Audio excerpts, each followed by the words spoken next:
शांति। आज 7 सितंबर 2020 के मधुर महावाक्य। आज की मुरली में बाबा कहे, बाबा अपने सबसे पुराने भक्तों को भक्ति का फल देने आए हैं। और भक्ति का फल है ज्ञान, जिससे ही ज्ञान की प्रालब्ध हम अनुभव करते हैं। परंतु जो बच्चे अपनी तकदीर को श्रेष्ठ नहीं बना सकते हैं, वो जैसे कि अपने तकदीर को शूट कर देते हैं, कोई न कोई उल्टे कार्य करते हुए।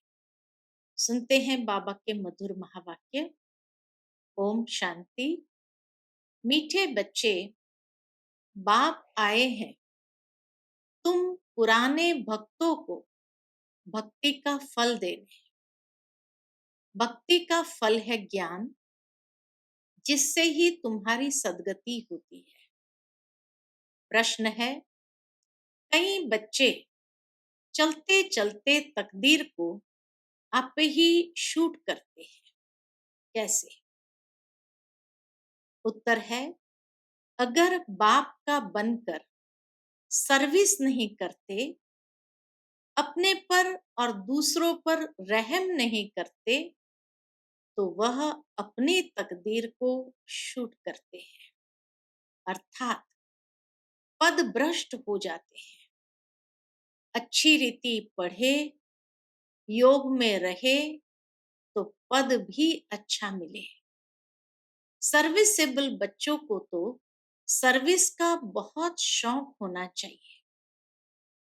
आज की मुरली का गीत है, कौन आया सवेरे सवेरे। ओम शांति। रूहानी बच्चे समझते हैं हम आत्मा है, न कि शरीर, और यह ज्ञान अभी ही मिलता है परम पिता परमात्मा से। बाप कहते हैं, जबकि मैं आया हूं तो तुम अपने को आत्मनिश्चय करो। आत्मा ही शरीर में प्रवेश करती है, एक शरीर छोड़ दूसरा लेती रहती है। आत्मा नहीं बदलती, शरीर बदलता है।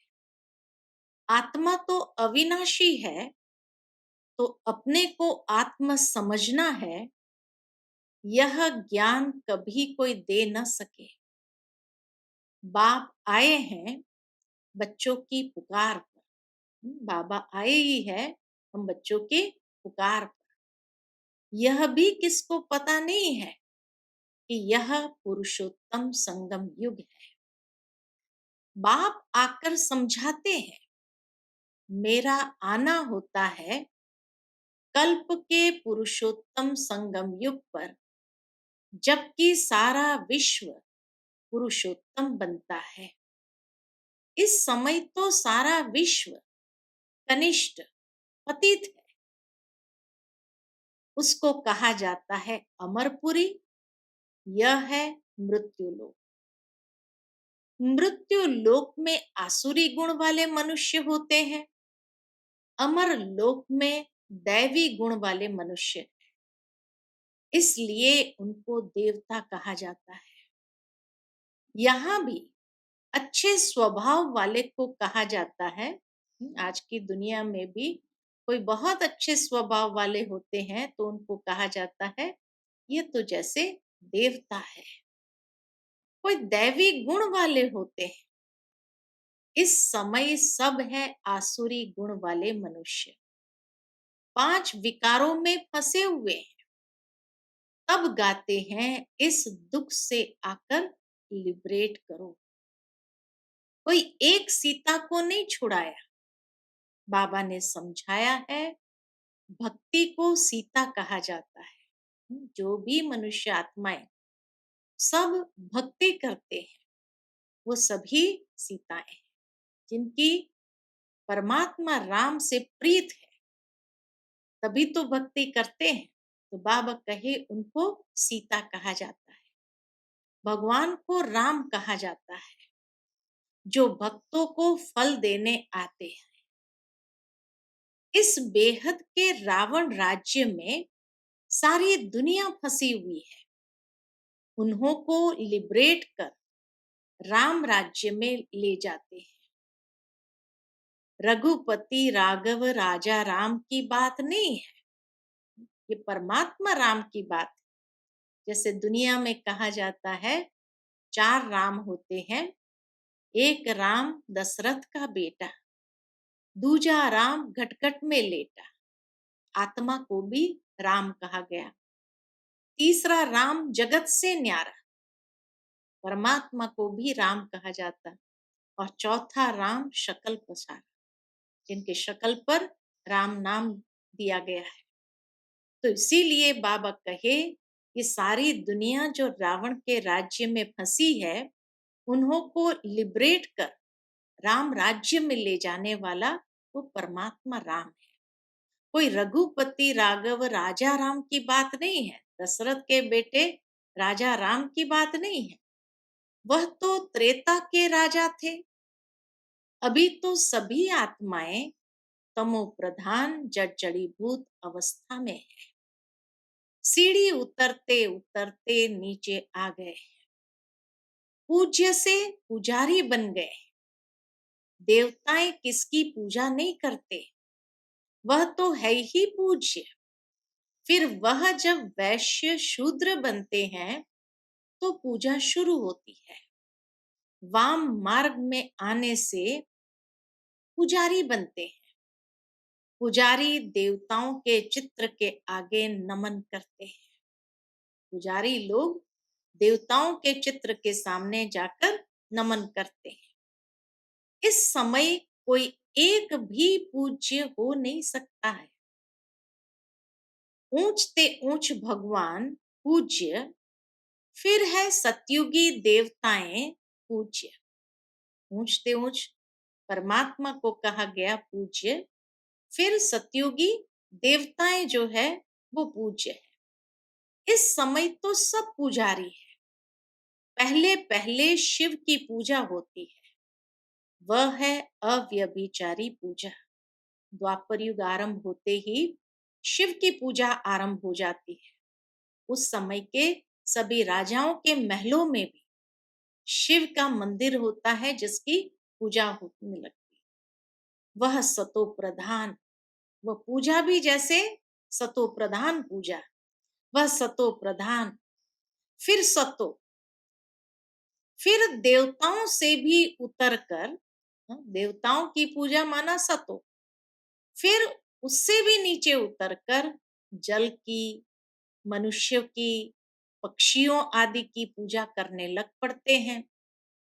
दिन प्रतिदिन अनेकों की पूजा होने लगती है। आजकल रिलीजियस कॉन्फ्रेंस भी बहुत होती रहती है। कभी आदि सनातन धर्म वालों की, कभी जैनियों की, कभी आर्य समाजियों की। जितने भी आज संसार के अंदर अलग अलग मठ पंथ धर्म है, हर एक अपने अपने कॉन्फ्रेंसेस करते रहते हैं। बहुतों को बुलाते हैं, क्योंकि हर एक अपने धर्म को तो ऊंचा समझते हैं ना। हर एक धर्म में कोई न कोई विशेष गुण होने कारण वह अपने को बड़ा समझते हैं। जैनियों में भी किस्म किस्म के होते हैं, 5-7 वैरायटी होंगी। उनमें फिर कोई नंगे भी रहते हैं, नंगे बनने का अर्थ नहीं समझते।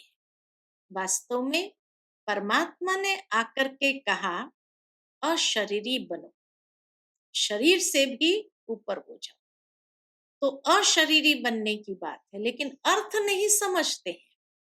भगवान वाच है नंगे अर्थात अशरीरी आए थे, फिर अशरीरी बनकर जाना है। वह फिर कपड़े उतार कर नंगे बन जाते हैं। भगवान वाच के अर्थ को नहीं समझते हैं। बाप कहते हैं तुम आत्माएं यहां यह शरीर धारण कर पार्ट बजाने आई हो, फिर वापस जाना है। इन बातों को तुम बच्चे समझते हो। आत्मा ही पार्ट बजाने आती है, झाड़ वृद्धि को पाता रहता है। नए नए किस्म के धर्म इमर्ज होते रहते हैं, इसलिए इनको वैरायटी नाटक कहा जाता है। वैरायटी धर्मों का झाड़ है। झाड़ के चित्र के अंदर कैसे एक एक ट्यूब समय पर निकलती जाती है, एक एक धर्म की, वो सब कितना अच्छी तरह से स्पष्ट किया हुआ है।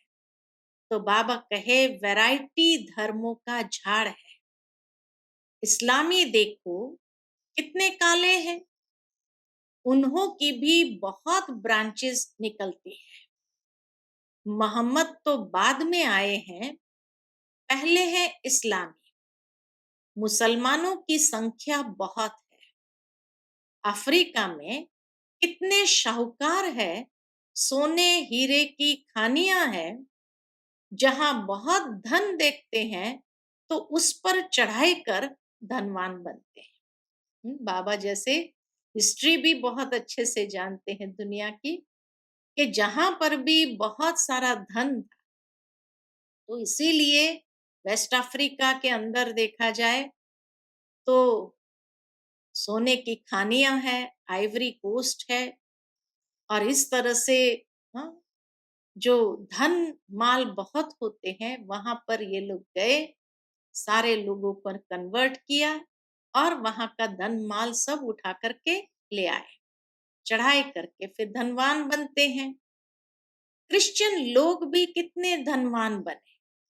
इसी तरह भारत में भी मोहम्मद गजनबी आया, 17 बार तो सोमनाथ का मंदिर लूटा, इतना धन माल था। तो इसीलिए बाबा कहे वैसे ही क्रिश्चियन लोग भी कितने धनवान बने। भारत में भी धन है, परंतु गुप्त। सोना आदि कितना पकड़ते रहते हैं। अब दिगंबर जैन सभा वाले कॉन्फ्रेंस आदि करते रहते हैं, क्योंकि हर एक अपने को बड़ा समझते हैं ना। ये इतने धर्म सब बढ़ते रहते हैं, कभी विनाश भी होना है, कुछ भी नहीं समझते। बाबा कहे कुछ भी समझते नहीं। सब धर्मों में ऊंचते ऊंच कौन सा धर्म है? तो बाबा कहे सबसे ऊंचते ऊंच धर्म कौन सा है? तो सब धर्म में ऊंचते ऊंच तो तुम्हारा ब्राह्मण धर्म ही है, जिसका किसको भी पता नहीं। क्यों नहीं पता है?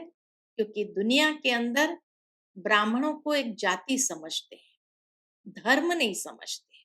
इसलिए बाबा कहे किसको भी पता नहीं।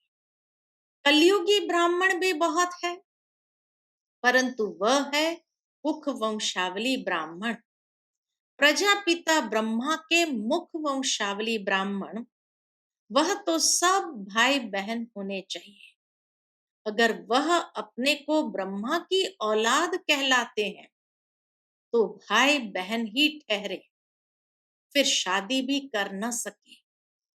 सिद्ध होता है वह ब्राह्मण ब्रह्मा के मुख वंशावली नहीं है, सिर्फ नाम रख देते हैं। वास्तव में देवताओं से भी उच्च ब्राह्मणों को कहेंगे, चोटी है ना। विराट रूप में बाबा कहे सबसे ऊपर चोटी है, तो सबसे ऊंचते ऊंच देवताओं से भी ऊंच ब्राह्मणों को कहेंगे। यह ब्राह्मण ही मनुष्य को देवता बनाते हैं।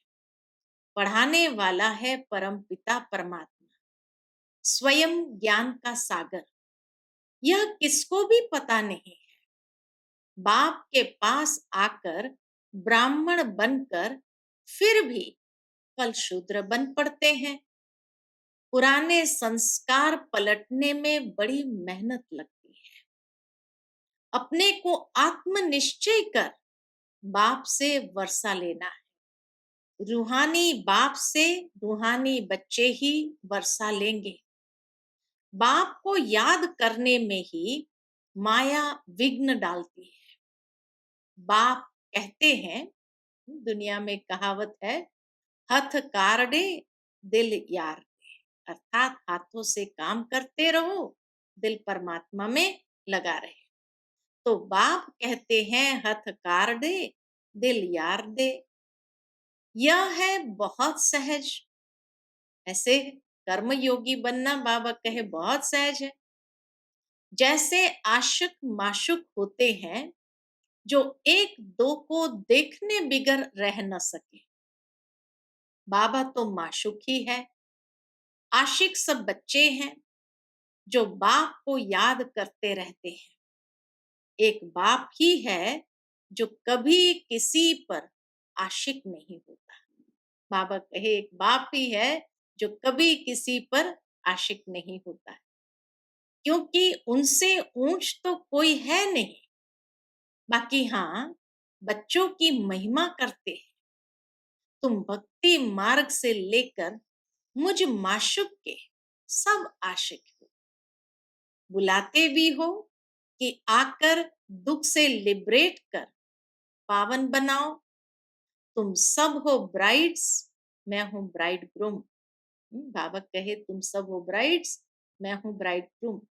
तुम सब आसुरी जेल में फंसे हुए हो, मैं आकर छुड़ाता। यहाँ मेहनत बहुत है, क्रिमिनल आई धोखा देती है, सिविल आई बनने में मेहनत लगती है। देवताओं के कितने अच्छे कैरेक्टर्स है, अब ऐसा देवता बनाने वाला जरूर चाहिए। बाबा कहे अब ऐसा देवता बनाने वाला जरूर चाहिए ना। कॉन्फ्रेंस में टॉपिक रखी है। दुनिया में जो बाबा ने कहा कई धर्म वाले अपनी अपनी कॉन्फ्रेंसेस रखते हैं, तो कॉन्फ्रेंस में टॉपिक रखी है मानव जीवन में धर्म की आवश्यकता। ड्रामा को न जानने कारण मूंझे हुए, तुम्हारे सिवाय कोई समझा न सके। इस टॉपिक पर अच्छे से अच्छी रीति से और कोई समझा नहीं सकते हैं कि मानव जीवन में धर्म की आवश्यकता क्या है। क्रिश्चियन अथवा बौद्धि आदि को यह थोड़ी मालूम है कि क्राइस्ट बुद्ध आदि फिर कब आएंगे। तुम झट हिसाब किताब बता सकते हो, तो समझाना चाहिए धर्म की तो आवश्यकता है ना। आज मानव जीवन में धर्म की तो आवश्यकता है ना। धर्म यानी धारणा, तो श्रेष्ठ धारणाओं की आवश्यकता तो है। पहले पहले कौन सा धर्म था, फिर कौन से धर्म आए। अपने धर्म वाले भी पूरा समझते नहीं, योग नहीं लगाते। योग बिगर ताकत नहीं आती है, जौहर नहीं भरता। बाप को ही ऑलमाइटी अथॉरिटी कहा जाता है। तुम कितना ऑलमाइटी बनते हो, विश्व के मालिक बन जाते हो, तुम्हारे राज्य को कोई छीन न सके। बाबा कहे तुम्हारा राज्य जो है उसके ऊपर न कोई चढ़ाई कर सकता, न कोई छीन सकता। उस समय और कोई खंड होते नहीं, अभी तो कितने खंड है। ये सृष्टि चक्र कैसे फिरता है, 5000 वर्ष का ये चक्र है। बाकी सृष्टि लंबी कितनी है, यह वह थोड़ी माप कर सकते हैं। धरती का करके माप कर सकते हैं, सागर का तो कर न सके। आकाश और सागर का अंत कोई भी पा न सके। तो समझाना है धर्म की आवश्यकता क्यों है। सारा चक्र बना ही है धर्मों पर। बाबा कहे ये सृष्टि का चक्र बना ही तो धर्मों पर है। यह है ही वैरायटी धर्मों का झाड़। यह झाड़ है अंधों के आगे आईना। तुम अभी बाहर सर्विस पर निकले हो, आहिस्ते आहिस्ते तुम्हारी वृद्धि होती जाती है। तूफान लगने से बहुत पत्ते गिरते भी है ना। तूफान लगा तो बाबा कहे बहुत आत्माएं गिर भी पड़ती है। और धर्मों में तूफान लगने की बात नहीं रहती। उनको तो ऊपर से आना ही है। यहाँ तुम्हारी स्थापना बड़ी वंडरफुल है। पहले पहले वाले भगत जो है, उनको ही आकर भगवान को फल देना है, अपने घर ले जाने। फल कौन सा है? अपने घर ले जाने का फल है। बुलाते भी है, हम आत्माओं को अपने घर ले जाओ। यह किसको पता नहीं है कि बाप स्वर्ग का भी राज्य भाग्य देते हैं। ये बाबा कहे किसी को भी पता नहीं है कि बाप स्वर्ग का राज्य भाग्य देते हैं। सन्यासी लोग तो सुख को मानते ही नहीं है, वो चाहते हैं मोक्ष हो। मोक्ष को वर्षा नहीं कहा जाता है। खुद शिव बाबा को भी पाठ बजाना पड़ता है, तो फिर किसको मोक्ष में कैसे रख सकते हैं? खुद परमात्मा भी नीचे आते हैं पाठ बजाने, वो भी सदाकाल मोक्ष में नहीं रह सकता, तो बाकी किसको रख सकते हैं? तुम ब्रह्मा कुमार कुमारियां अपने धर्म को और सबके धर्म को जानते हो। तुमको तरस पड़ना चाहिए, चक्र का राज समझाना चाहिए। बोलो, तुम्हारे धर्म स्थापक फिर अपने समय पर आएंगे। समझाने वाला भी होशियार चाहिए। तुम समझा सकते हो कि हर एक को सतो प्रधान से सतो रजो तमो में आना ही है। अभी है रावण राज्य, तुम्हारी है सच्ची गीता जो बाप सुनाते हैं। भगवान निराकार को ही कहा जाता है। आत्मा निराकार गॉड फादर को बुलाती है। वहां तुम आत्माएं रहती हो, तुमको परमात्मा थोड़ी कहेंगे। ऊपर रहते हैं तो कोई को परमात्मा थोड़ी कहेंगे।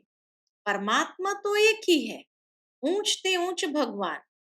फिर सब है आत्माएं बच्चे। सर्व का सदगति दाता एक है। फिर है देवताएं, उनमें भी नंबर वन है कृष्ण, क्योंकि आत्मा और शरीर दोनों पवित्र है। तुम हो संगम युगी, तुम्हारा जीवन अमूल्य है, देवताओं का नहीं। देवताओं से भी हमारा जन्म इस समय अमूल्य है। क्यों? क्योंकि परमात्मा के साथ है। ब्राह्मणों का अमूल्य जीवन है। बाप तुमको बच्चा बनाए, फिर तुम्हारे पर कितनी मेहनत करते हैं। देवताएं थोड़ी इतनी मेहनत करेंगे। वह पढ़ाने लिए बच्चों को स्कूल भेज देंगे। यहाँ बाप बैठ तुमको पढ़ाते हैं। वहां देवताएं माता पिता भी अपने देवताएं बच्चों को नहीं पढ़ाते। यहाँ बाप बैठ तुमको पढ़ाते हैं। वह बाप टीचर गुरु तीनों ही है। तो कितना रिगार्ड होना चाहिए।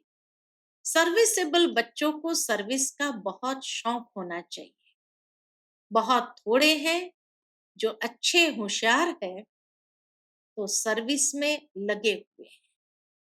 हैंड्स तो चाहिए ना। लड़ाई के मैदान में जाने के लिए जिनको सिखलाते हैं, उनको नौकरी आदि सब छुड़ा देते हैं। उन्हों के पास लिस्ट रहती है, फिर मिलिट्री को कोई रिफ्यूज कर ना सके कि हम मैदान पर नहीं जाएंगे। ड्रिल सिखाते हैं कि जरूरत पर बुला लेंगे। राष्ट्र को जब जरूरत पड़ेगी तो बुला लेंगे। रिफ्यूज करने वाले पर केस चलाते हैं। यहाँ तो वह बात नहीं। यहाँ फिर जो अच्छी रीति सर्विस नहीं करते हैं तो पद भ्रष्ट हो जाता है। सर्विस नहीं करते, गोया आप ही अपने को शूट करते हैं।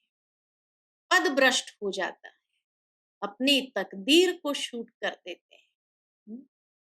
अच्छी रीति पढ़े, योग में रहे तो अच्छा पद मिले। अपने पर रहम करना होता है। अपने पर करे तो दूसरे पर भी करे। रहम खुद पर भी करना है, दूसरों पर भी करना है। इन बातों को दुनिया में कोई नहीं जानते। तो बाबा कहे इन बातों को दुनिया नहीं जानती। अब निमंत्रण तो मिलते हैं, 5-10 मिनट में क्या समझा सकेंगे? कॉन्फ्रेंस में जाएंगे, 5-10 मिनट देंगे, तो बाबा के उसमें क्या समझा सकेंगे? 1-2 घंटा दे तो समझा भी सकेंगे। ड्रामा को तो बिल्कुल जानते नहीं।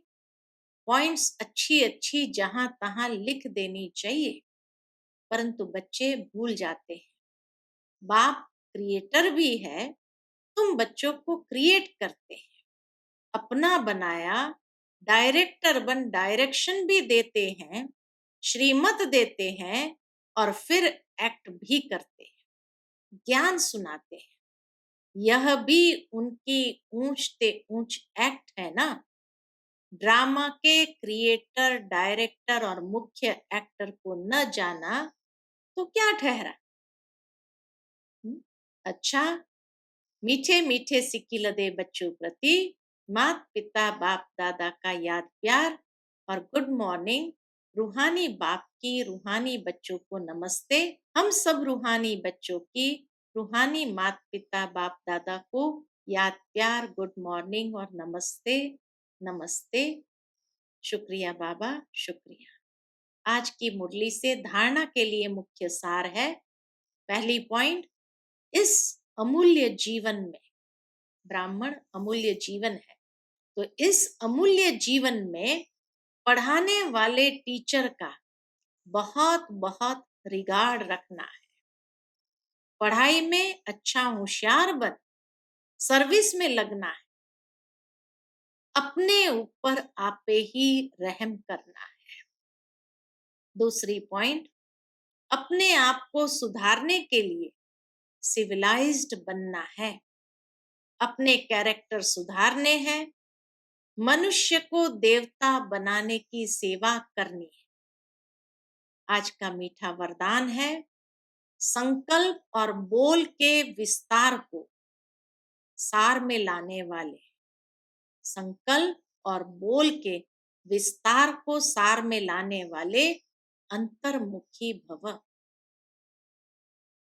व्यर्थ संकल्पों के विस्तार को समेटकर सार रूप में स्थित होना तथा मुख के आवाज के व्यर्थ को समेटकर समर्थ अर्थात सार रूप में ले आना, यही है अंतर्मुखता। ऐसे अंतर्मुखी बच्चे ही साइलेंस की शक्ति द्वारा भटकती हुई आत्माओं को सही ठिकाना दिखा सकती है। बाबा कहे ऐसे अंतर्मुखी बच्चे ही साइलेंस की शक्ति द्वारा भटकती हुई आत्माओं को सही ठिकाना दिखा सकते हैं। यह साइलेंस की शक्ति अनेक रूहानी रंगत दिखाती है।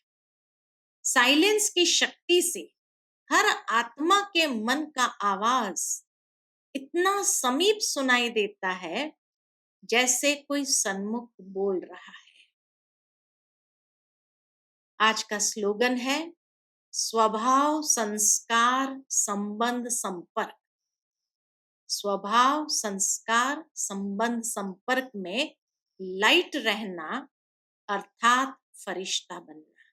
स्वभाव संस्कार संबंध संपर्क में लाइट रहना अर्थात फरिश्ता बनना। अच्छा, Om Shanti. To watch Peace of Mind channel videos on YouTube, subscribe us on youtube.com/tvpeaceofmind. Just a click for a peaceful life.